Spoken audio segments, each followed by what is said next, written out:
Well, here, we haven't seen any increases in secondary students or elementary age students. We haven't seen any decreases in ridership.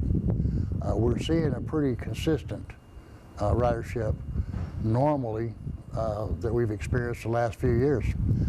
We're really surprised because I think at times we see an increase in ridership, but I attribute that more to the cost of it, the cost of families. Obviously, fuel's gone up over a 3-year period about 35%. Used vehicles, we all know what's happened to the used vehicle market. Insurance has gone up. It's getting harder and harder for families to have that, high school student that drives their own vehicle. But then you also have to look at the other challenges with it. A lot of our kids are in extracurricular activities. We want them in extracurricular activities, band, drill team, football, basketball, and to prevent parents from offering shuttle services to and from school with those daily practices, that gets expensive too. So it's a real squeeze on the families, I think, just simply because of the economy. All right. Do you think that COVID has had any lasting effects on your numbers? Hi, how are you doing? No. Actually, our kids were excited to get back in the classroom. We worked real hard during COVID. I know when our school district was shut down, we transported lots of food out into the community to feed our kids. I'm really proud of that. I think we delivered over 250,000 meals to kids during that period of time. But we wanted our kids back in the house, learning, smiling, and playing.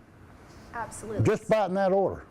Just about in that order. Just about in that order. So you would say, since the pandemic, obviously more kids are going to be riding the bus, right? Since the pandemic, we're seeing a pretty consistent ridership. Okay. Consistent with pre-pandemic levels? Absolutely. Okay. Yeah. When compared to pre-pandemic, it was like we turned off and then we turned back on.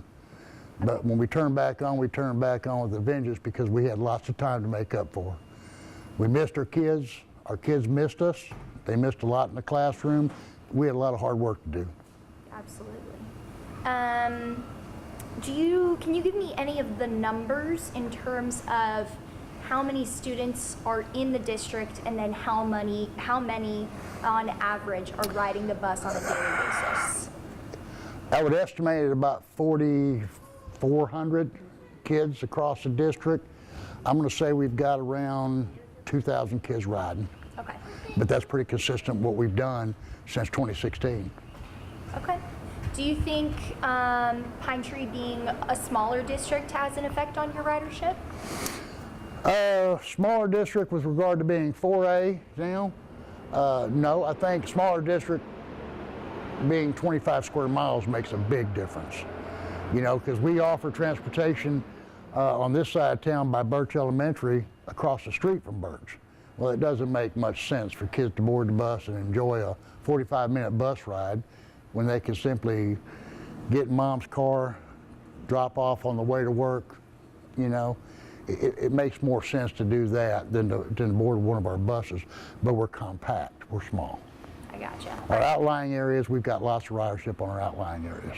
Okay, and I'm sure that's probably a trend you're going to see in just about any county, right? In just about any town, absolutely. Larger school districts have a lot more centrally located community schools. I know a school district I came from, we had almost 20 elementaries, but they were strategically located in large housing additions, so lots of walkers from those areas. All right. You have anything else that you would like to add about? Yeah, I do. If you're driving down the road and you see a school bus displaying alternating, flashing red lights, please stop. Our kids are getting off or getting on the bus. It's extremely dangerous, and we report every one of them.